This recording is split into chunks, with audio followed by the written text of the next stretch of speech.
Hey RJ. Today we're changing the oil in a newer model, Comfort Patrol, what do they call it? fw35. Go look, it's fw35.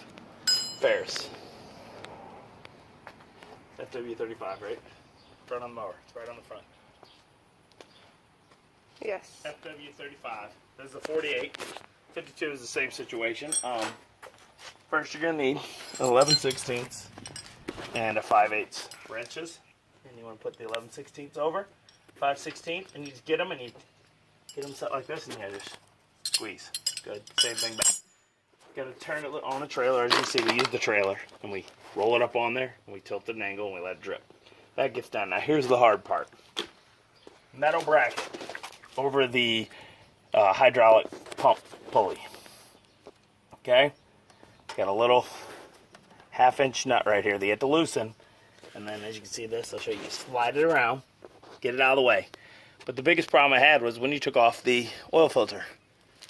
It's just on the deck, so it would go all over the belts. There's an opening there, go right over the belts and the pulley. Bad idea. Here's your fix. Some 3-inch Dutch lap siding. Cut low piece, as you can see, I cut different lengths. Cut it so it's got that ledge there. And you got this to hold it, and you slip it up in there. And I'll show you the length I cut, but after you cut it, look. It is the absolute perfect tool. I used to use cardboard, but it gets soggy and a mess, and you'd throw it away. And it didn't really make it run. It just helped to keep some of it off. But plastic siding isn't going to go anywhere. It's not going to deteriorate like the cardboard did each time. So you get it loose. Oh, another thing. You're going to want rubber straps to get these off. If you want, you can go buy the exact cap for a socket that fits these. I have a lot of different things with different type caps they have, so I'd have to have like 20 of those things. So I bought these for my Chevy Avalanche because if you ever had one, you'll know their oil is impossible to get to. So there you go. And you can see how easy it works. I'm just going to let this sit there and drain for a little bit. So then I'm going to grab the new filter, which is right here. They come with the yellow ones that are like extended life. But if you're using a mower, you shouldn't be using extended life anyway. You should be changing at the 100 hours or less that they recommend. Okay? As you can see, I'm exactly at 100 hours right now, 102. But I also changed it to 10, so that's 90 hours right now. So I did the 10-hour break-in, and this is the 90 hours later. You see, it's pretty gross. That came out of there. Look at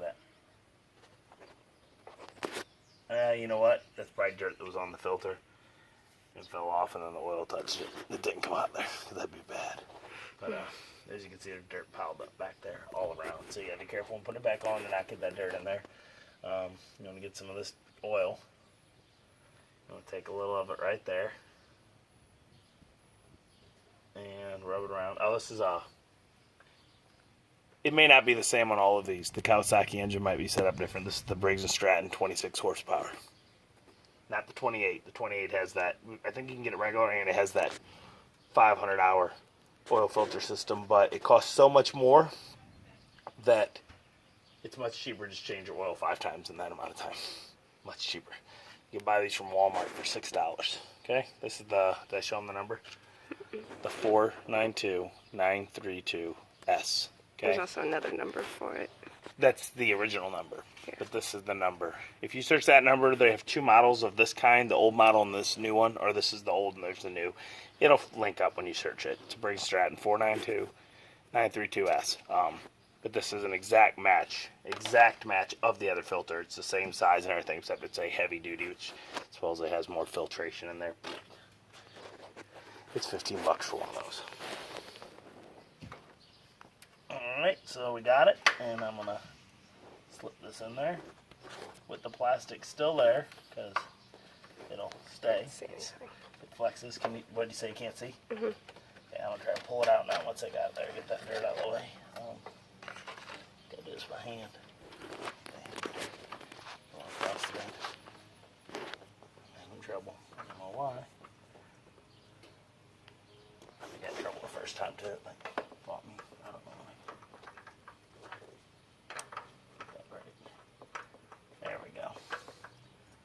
right across there. So go by hand as much as you can, and as you can look, see, none of the oil got past that point. There's no mower on no oil on my mower except for a drop while I was tightening up the drip down. If not, show them that. That's what I want to see. See, the pulley is right there in the belt. That's a horrible design flaw. Horrible. And then you just put this back on and tighten this bolt, and you have to do it. There's no way to get in. If not, it touches. Hold on. See this? It touches the filter, see? So you can't get in there. So, put the strap back on. Go the opposite direction, and you pull the rubber. She loves it when I pull the rubber. And there you go. Get it tight, and keep it tight, alright?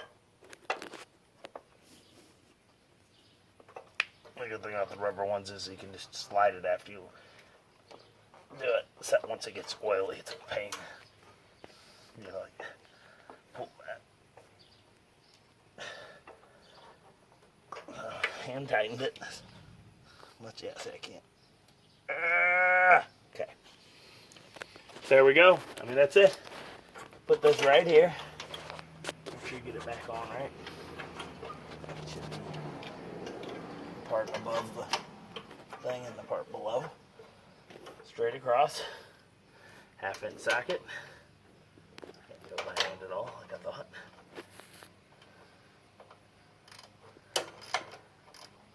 So you hold that bracket all in place so it doesn't fall down and go onto your pulley and belts and cut up your belt.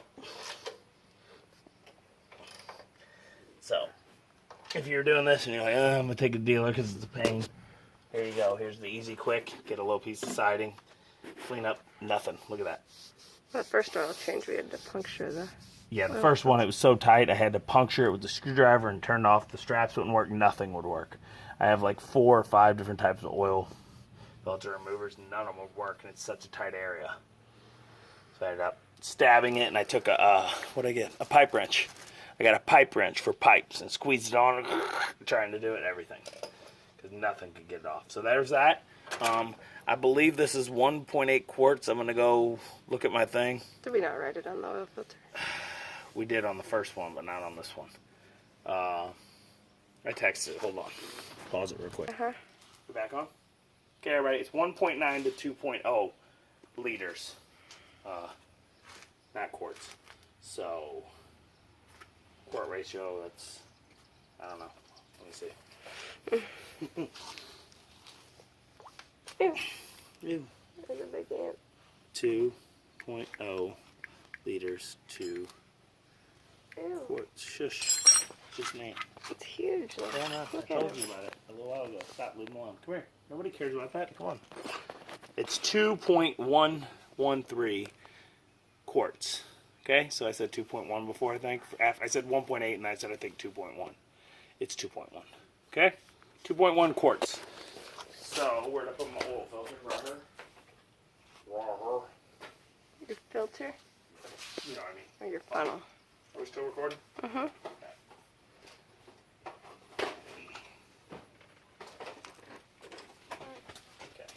What are we doing right now, Colin? You can be out here. Just... Don't sit in the water. Christian, come over. You should know how to do this, but if you don't, there you go. Get yourself a funnel. Right there. Is this one not fit? Stuff in it. Nope. Dang it. Be right back. I got other funnels. Mm-hmm. Let's go. Here we go. Get your funnel. Found a way to rest it in there. I just use CarQuest 30 weight. I tried going the 5Ws and 10s and stuff, but over time it the 5W tends to break the crankcase gasket. It like breaks it down, like it's not thick enough and it gets through. So I just go 30 weight. Problem is in winter is the 30 weight's kind of thick. So if you can, like if it's right before winter, maybe go a 10W30. And 5W is just too thin. Even though they say you can use it over the whole range, it just doesn't seem to work for mowers well. I've lost lots of engines running 5W when they told me I was okay. Maybe that wasn't it, but I think it is. And since I always change it at the intervals or before, you don't need to go like mobile 1 and blah blah. I never use synthetic in mowers. that stuff burns up. If you use synthetic in your mower and you look, you'll burn oil way before the hours. I know they're like, you don't know, you're telling me synthetic's the greatest. Well, the kind of weird part is it's always really old guys that are obsessed with synthetic when it didn't exist when they were younger. So I think it's just that it's the newfangled technology, and they're gotta have the newfangled technology. I don't understand how it works, so that means it's good. Big words. But it doesn't. It's worked forever in machines. It'll work now. Yeah, that's it. I put 2 quarts in. What I usually do, since it says 2.1, is I put 2 quarts in, and then I run it for a few minutes, and then I'll dump it in when I get to the first yard. Alright? That's it. Any questions? I don't know. It's changed in oil. There shouldn't be that many questions. As always, I'm RJ. Seize the day, each and every day.